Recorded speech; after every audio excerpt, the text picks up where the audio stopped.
এখন আমি তোমাদের সাথে তালের বড়া শেয়ার করব, কীভাবে বানাই সেটা দেখতে থাকো। সম্পূর্ণটা না দেখলে কিন্তু বুঝতে পারবে না, তাই সম্পূর্ণ দেখার অনুরোধ রইল। বাজার থেকে বড় একটা তাল এনেছে। এবার এই তালটাকে ভালো করে ধুয়ে ছুলে নিয়েছি। ওই যে 4টে আটি বেরিয়েছে। এবার এগুলোর থেকে আমি রস বার করি, এই ছোকলাগুলো, তালের উপরে যে ছোকলাগুলো থাকে সেই ছোকলাগুলো। আর এবার এই ঝুড়ি দিয়ে আমি তালের রসগুলো বার করব। এই তালের রস বের করা হয়ে গেছে।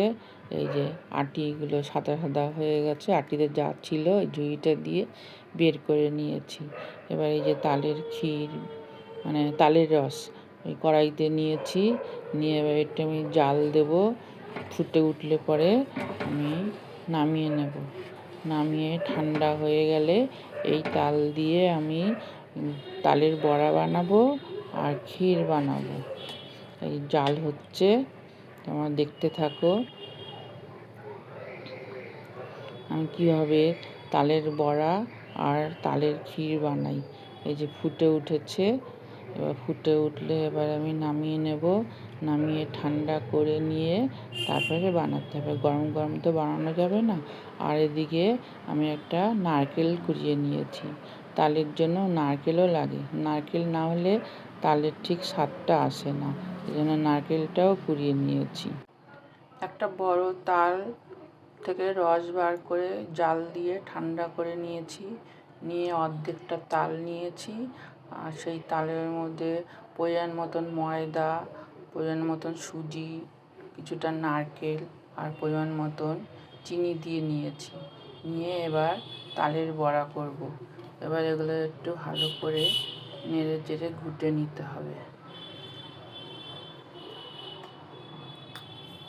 ময়দা, সুজি, নারকেল, চিনি আর তাল একসাথে ফেটিয়ে নিয়ে এবার এখানে কড়াইতে তেল গরম হয়ে গেছে।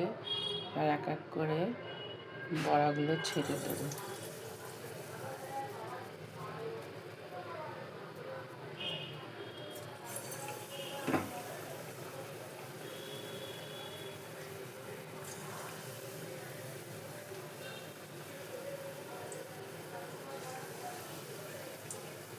এবার লাল লাল হয়ে যাবে, তারপরে তুলে নেব। একটা পিঠ হয়ে গেছে, আর একটা পিঠ উল্টে দিয়েছি। ওই পাশটাও লাল হয়ে গেলে তুলে নেব, তারপরে তোমাদের সব একসাথে করে দেখাবো। এই যে আবার কয়েকটা দিয়ে দিলাম, প্রথমবার একটু অল্প করে দিয়েছিলাম, এখন একটু বেশি করে দিয়েছি। এবার তলাটা লাল হয়ে গেলে আবার উল্টে দেব, উল্টে দিয়ে দেখাচ্ছি, নাহলে এক হাতে ভালো করে করা যাচ্ছে না। এই যে উল্টে দিলাম, তলাটা লাল হয়ে গেছে, আর এক সাইড হলো, আবার উপরটা আবার নিচে দিয়ে দিলাম।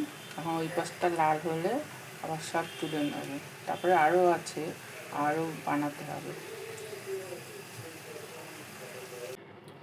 এই আমার সব তালের বড়া হয়ে গেছে, এবার তোমাদের সাথে শেয়ার করলাম। কেমন হয়েছে জানিও। অর্ধেকটা তাল দিয়ে তো তালের বড়া বানালাম, এখন আমি বানাবো তালের ক্ষীর।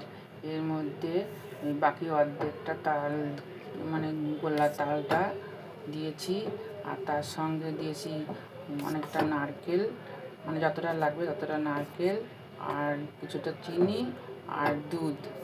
এই দিয়ে ভালো করে ফুটিয়ে নিয়ে নামিয়ে নেব। এইভাবে আমি তালের ক্ষীর বানাই।